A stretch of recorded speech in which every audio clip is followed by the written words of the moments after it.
Calculating reaction rates. The rate of a reaction tells you how much product forms or how much reactant is used up over a specific period of time. You calculate it using a simple formula. Rate equals the amount of reactant used or product formed divided by time. On a graph, the rate at any specific point is found by calculating the gradient of a tangent down to the curve. A steeper slope indicates a faster rate. As the reactants get used up, the reaction slows down, causing the curve to flatten out over time. In the exam, if they give you a curve on a graph, always draw a clear straight tangent line against the curve and calculate its gradient, which is change in y divided by change in x. Remember to show your working and state your units, which are usually centimeters cubed per second for gases or grams per second for mass. Remember, rate is just speed. A steeper slope means a faster reaction. Chemical reactions can only happen when reacting particles collide with each other with enough energy. This minimum amount of energy required for a reaction to take place is called the activation energy. If particles collide with less energy than this, they simply bounce off one another unchanged. Therefore, to speed up a reaction, you must increase the frequency of successful collisions. In the exam, when you're asked to explain why a factor speeds up a reaction, always phrase your answer using collision theory. State that the factor increases the frequency of collisions, which leads to a greater number of successful collisions per second. So what are the factors affecting rate? There are four main factors that speed up a chemical reaction. Increasing the temperature gives particles more kinetic energy, making them move faster. This means they collide more frequently, and a higher proportion of those collisions have enough energy greater than the activation energy. Increasing the concentration of a solution, or the pressure of a gas, means there are more particles packed into the same volume, which increases the frequency of collisions. For solids, breaking them up increases the surface area, exposing more particles to react at once. Adding a catalyst changes the reaction route entirely. Catalysts and activation energy. A catalyst is a substance that speeds up the rate of a chemical reaction but remains chemically unchanged at the end, meaning it's not used up. It works by providing an alternative reaction pathway that has a lower activation energy. This allows a much higher proportion of the colliding particles to have enough energy to react successfully. Because the catalyst is not used up in the process, you only need a small amount of it, and it can be used over and over again. Required practical, rates of reaction. The classic rates required practical involves reacting sodium thiosulfate with hydrochloric acid. As these two clear solutions react, they produce a fine yellow precipitate of sulfur, which gradually turns the solution cloudy. To measure the rate, you place the reaction flask over a piece of paper marked with a black cross and time how long it takes for the cross to completely disappear. A shorter time means a faster reaction rate. You repeat this process while changing the concentration of the sodium thiosulfate to investigate its effect. In the exam, you're often asked to identify the variables in this experiment. The independent variable is what you deliberately change. That's the concentration of sodium thiosulfate. The dependent variable is what you measure, which is the time taken for the cross to disappear. The control variables that you must keep constant include the total volume of the liquid, the temperature, and the depth of the liquid. Reversible reactions. Some chemical reactions can go both ways. A reversible reaction is always represented in a chemical equation by a double-headed arrow. In the forward direction, reactants turn into products. In the reverse direction, those products break back down into the original reactants. A classic example is ammonium chloride. Heating it causes it to decompose into ammonia and hydrogen chloride gases, but cooling those gases back down causes them to recombine into solid ammonium chloride. In the exam, always look out for the double arrow symbol. Remember that energy changes are also perfectly reversible. If a reaction is exothermic in the forward direction, it will be endothermic in the reverse direction by the exact same amount of energy. Dynamic equilibrium. When a reversible reaction happens inside a closed system, where no reactants or products can escape, it eventually reaches a state called dynamic equilibrium. This doesn't mean the chemical reaction has stopped. Instead, it means the forward and reverse reactions are occurring at the exact same rate. Because these two speeds are perfectly balanced, the overall concentrations of all the reactants and products remain completely constant. In the exam, the absolute keyword here is dynamic. If an examiner asks you to define equilibrium, your answer must include two specific points. The rate of the forward reaction equals the rate of the reverse reaction, and the concentrations of reactants and products remain constant. Crude oil and hydrocarbons. Crude oil is a complex mixture of a vast number of compounds called hydrocarbons are molecules made of hydrogen and carbon atoms only. Crude oil was formed millions of years ago from the remains of ancient biomass, mainly plankton, that settled at the bottom of oceans, where it was buried under mud and subjected to intense heat and pressure over millions of years. It's a finite resource, meaning it's being consumed much faster than it can actually form, and it will eventually run out. In the exam, because crude oil is a mixture and not a pure substance, it does not have a single sharp boiling point. Instead, it boils gradually over a wide range of temperatures as the different chain lengths separate. So crude oil is just nature's massive collection of carbon chains all tangled up together. Alkanes. Alkanes are described as saturated hydrocarbons. The term saturated means that all the carbon atoms are joined together by single covalent bonds, meaning the molecule contains the maximum possible number of hydrogen atoms. The first four alkanes you need to know are methane, 1 carbon, ethane, 2 carbons, propane, 3 carbons, and butane, 4 carbons.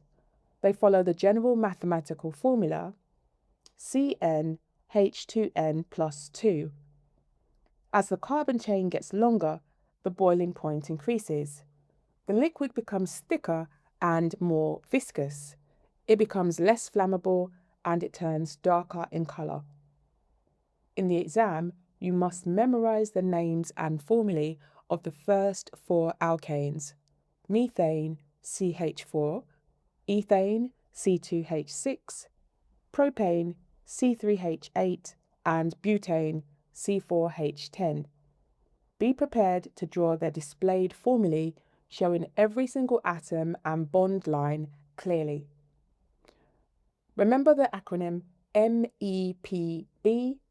Monsters eat pupils' brains: methane, ethane, propane, butane. Short-chain hydrocarbons are highly useful because they ignite easily and flow smoothly compared to the thick, long-chain hydrocarbons. Fractional distillation. This is how we separate crude oil into its different sections. The crude oil is heated until it evaporates. Then it's fed into a tall tower called a fractionating column. The column is hot at the bottom and cool at the top. As the vapours rise, they cool down. The long-chain hydrocarbons have high boiling points, so they condense and are collected near the bottom. The short-chain hydrocarbons have low boiling points, so they rise higher up before condensing and are collected near the top. Each collected part is called a fraction, and each fraction contains molecules with a similar number of carbon atoms. In the exam, the key idea is that hydrocarbons are separated by their boiling points, and boiling point depends on the length of the carbon chain. Useful fractions include petrol, kerosene for jet fuel, diesel, and bitumen for road surfaces. When any hydrocarbon is burned with an abundant supply of oxygen, it undergoes complete combustion. The carbon and hydrogen are fully oxidized, meaning the only two products formed are carbon dioxide and water. However, if oxygen is limited, incomplete combustion occurs. This produces toxic carbon monoxide gas, along with unburnt carbon particles released as black soot. In the exam, carbon monoxide is dangerous because it's a toxic, colourless and odourless gas. It binds irreversibly to the hemoglobin in your red blood cells, preventing them from carrying oxygen around the body. Remember the standard word equation: hydrocarbon plus oxygen gives you carbon dioxide plus water. Cracking. Industrial oil refining produces too many long-chain hydrocarbons from crude oil, which are thick and not in high demand. Conversely, there's a massive shortage of short-chain hydrocarbons, like petrol, which are highly sought after. Cracking is a thermal decomposition process used to break these long, less useful molecules down into smaller, more valuable ones. There are two main types: catalytic cracking, which uses a hot catalyst at lower temperatures, and steam cracking, which mixes the hydrocarbons with steam at very high temperatures.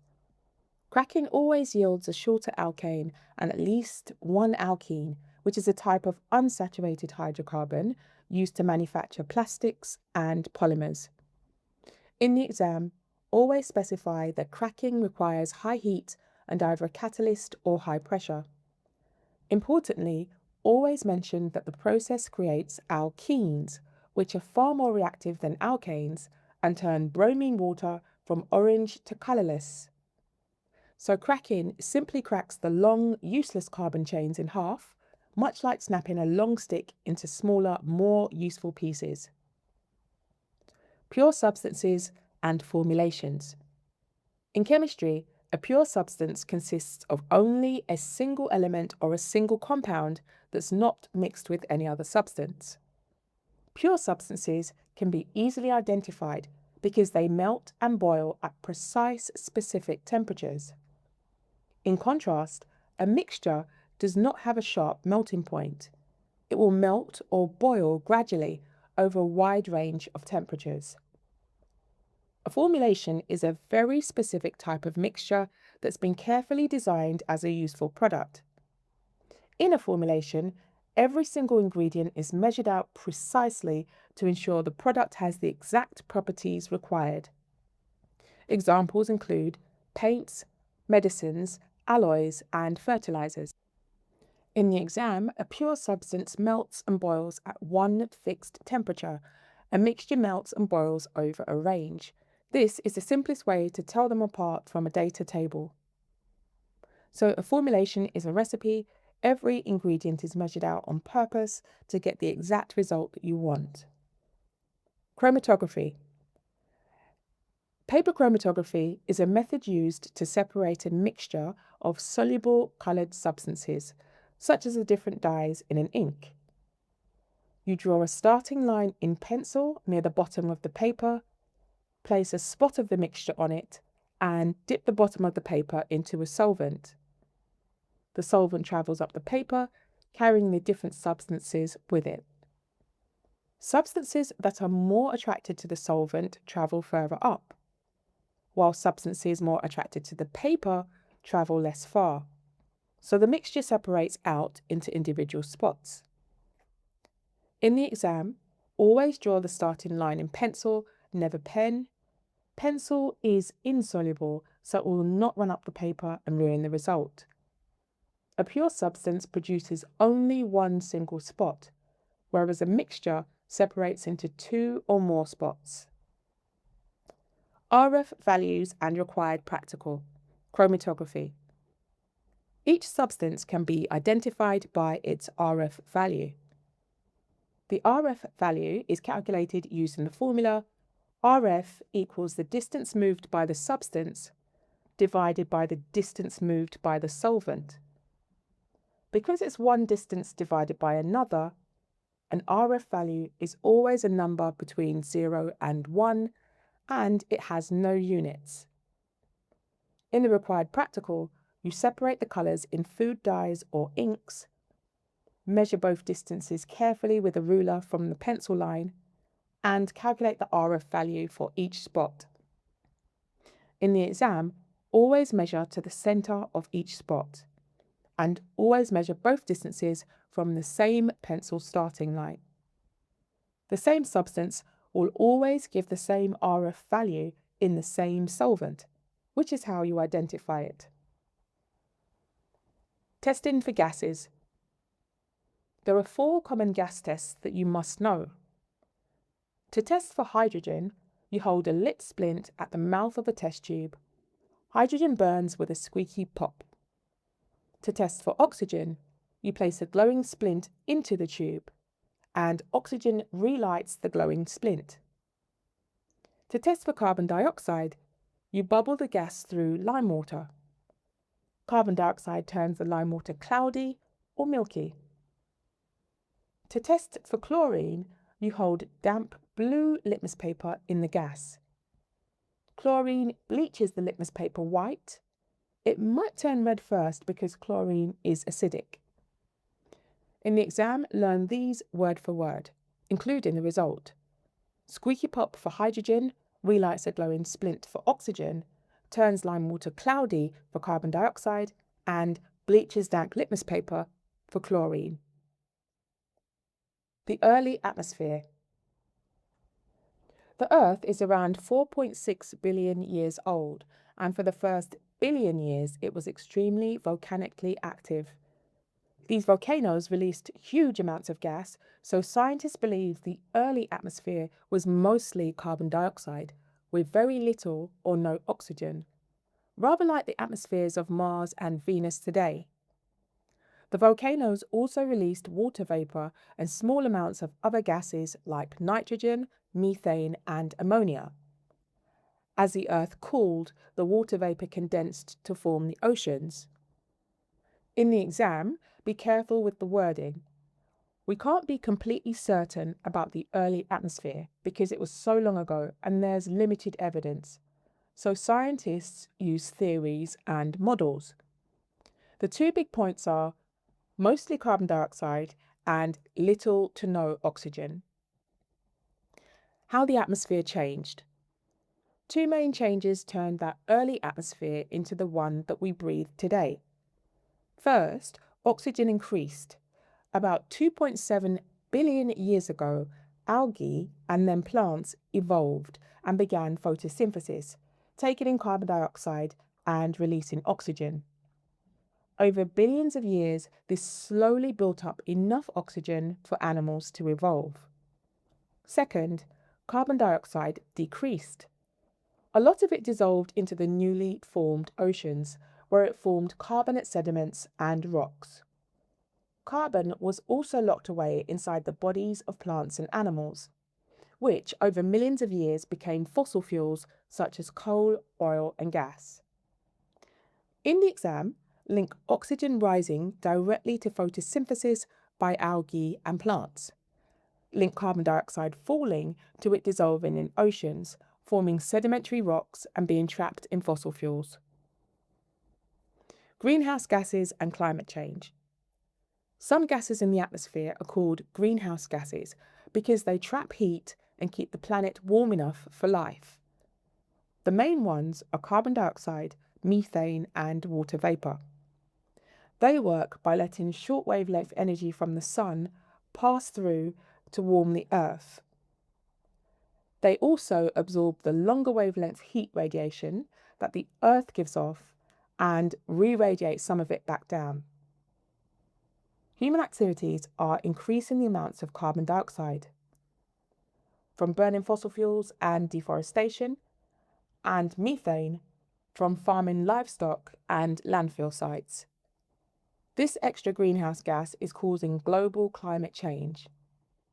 In the exam, the consequences to learn include rising global temperatures, melting ice caps and polar ice, rising sea levels and flooding, more extreme weather, and changes to the distribution of wildlife.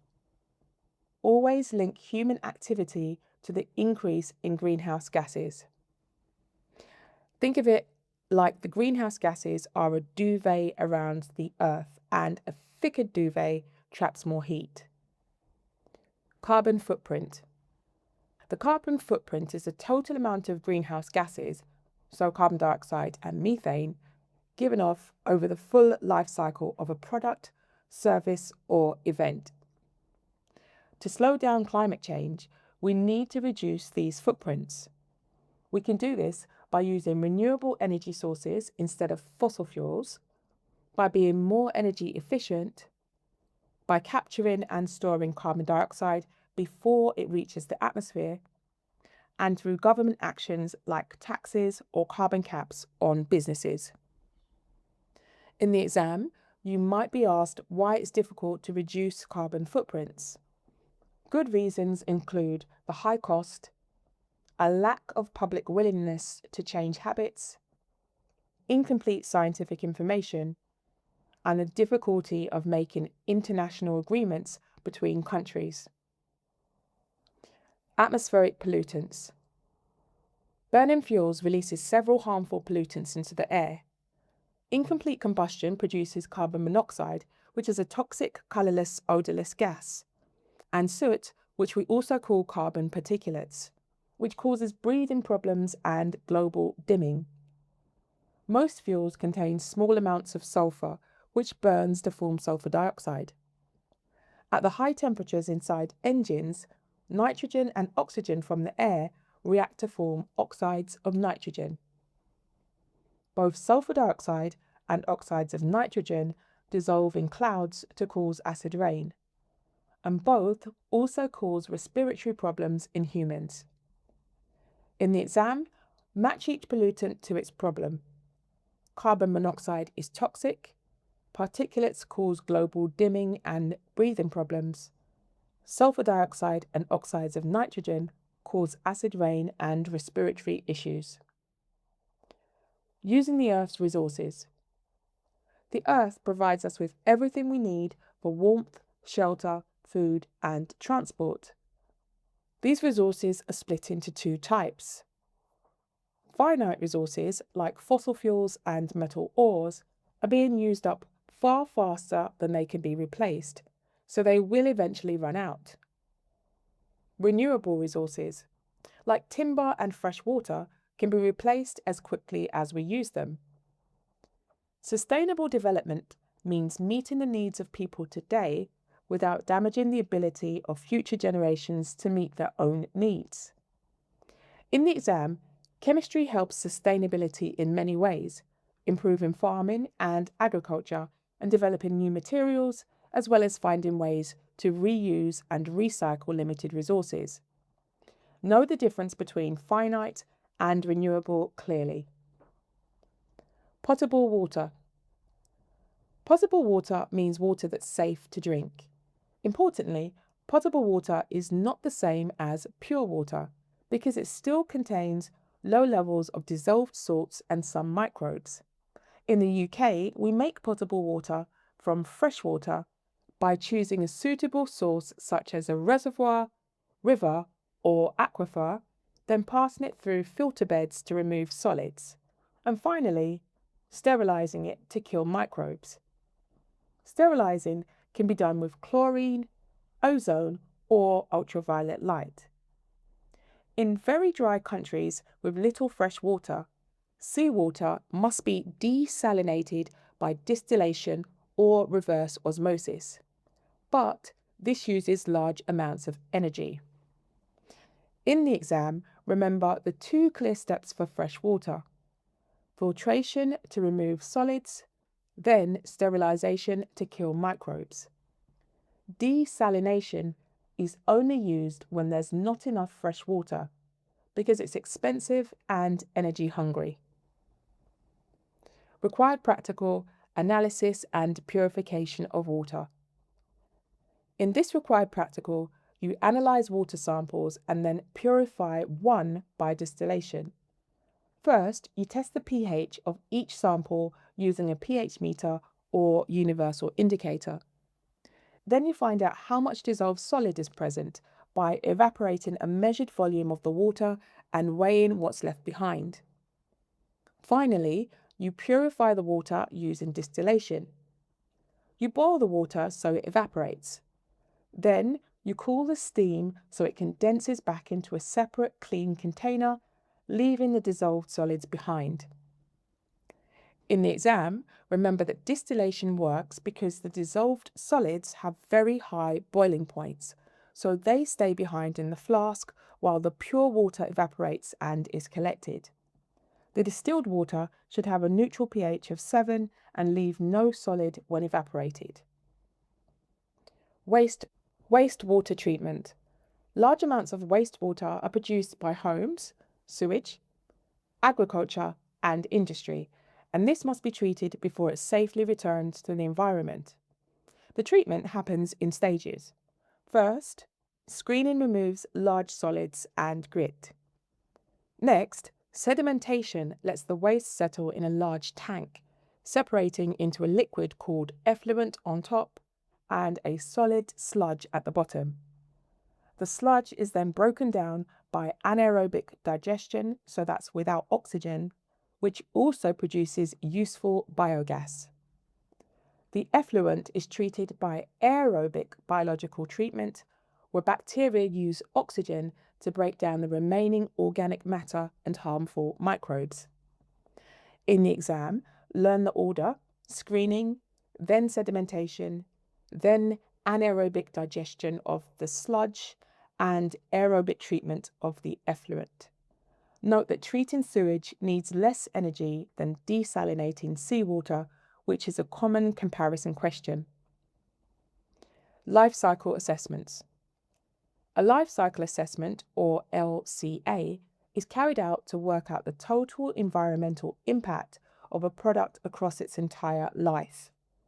It looks at 4 main stages: getting the raw materials, manufacturing the product, using the product, and finally disposing of it at the end of its life. At each stage, the LCA considers things like the use of resources, the energy needed, and any pollutants released to the water, land, or air. In the exam, be ready to explain why LCAs are not fully objective. Measuring the effect of pollutants involves making value judgments, so the results can be biased. For example, a company might design an LCA to make its own product look better. Energy and material can be used fairly accurately, but the impact of pollution is harder to judge. Reduce, reuse, recycle. The simplest way to make resources last longer and reduce environmental damage is to use less of them in the first place. The 3 R's put this in order. Reducing means using smaller quantities of raw materials and energy. Reusing means using an item again for the same or a new purpose, like refilling a glass bottle. Recycling means processing used materials, such as melting down metals or glass, so that they can be used in new products. Recycling metals in particular saves a huge amount of energy and ore compared with extracting fresh metal from the ground. In the exam, the order of preference is reduce first, then reuse, then recycle. A strong point to make is that recycling uses much less energy and conserves limited resources compared with mining and extracting new raw materials. The Chatelier's principle. On the higher paper, you need to predict what happens to a reversible reaction at equilibrium when you change its conditions. The rule that lets you do this is called Le Chatelier's principle. It states that if you change the conditions of a system at equilibrium, the position of that equilibrium will shift to oppose or counteract the change you made. In other words, the system always tries to cancel out whatever you do to it. The three conditions you can change are concentration, temperature, and pressure. In the exam, the position of equilibrium tells you whether there's more product or more reactant in the mixture. Shifts to the right means more product forms. Shifts to the left means more reactant forms. Changing concentration. If you increase the concentration of a reactant, the equilibrium shifts to the right to use it up, so more product is made. If instead you remove or decrease the concentration of a product, the equilibrium also shifts to the right to replace it, again making more product. The system always moves in the direction that opposes your change, either using up what you added or making more of what you took away. In the exam, a common application, in industry, products are often removed as soon as they form. This keeps shifting the equilibrium to the right and increases the yield. Always state which side now has more substance and why. Change in temperature. Temperature changes depend on whether the forward reaction is exothermic, gives out heat, or endothermic, takes in heat. If you increase the temperature, the equilibrium shifts in the endothermic direction to absorb the extra heat. If you decrease the temperature, the equilibrium shifts to the exothermic direction to release more heat. So, for an exothermic forward reaction, raising the temperature actually shifts the equilibrium backwards and reduces the yield of product. In the exam, first identify which direction is exothermic and which is endothermic. The question will tell you. Then apply the rule. Heat up favours endothermic, cool down favours exothermic. Always link the shift back to the yield of product. Change in pressure. Pressure only affects reactions involving gases, and it depends on the number of gas molecules on each side of the equation. If you increase the pressure, the equilibrium shifts towards the side with the fewer molecules of gas. This is because that reduces the pressure again. If we decrease the pressure, the equilibrium shifts towards the side with the greater number of gas molecules. To answer these questions, you must count the number of gas moles on each side using the big numbers in the balanced equation. In the exam, always count the moles of gas on each side first. Increase pressure, then the equilibrium goes to the side with the fewer gas molecules. If both sides have the same number of gas molecules, changing the pressure has no effect on the position of equilibrium.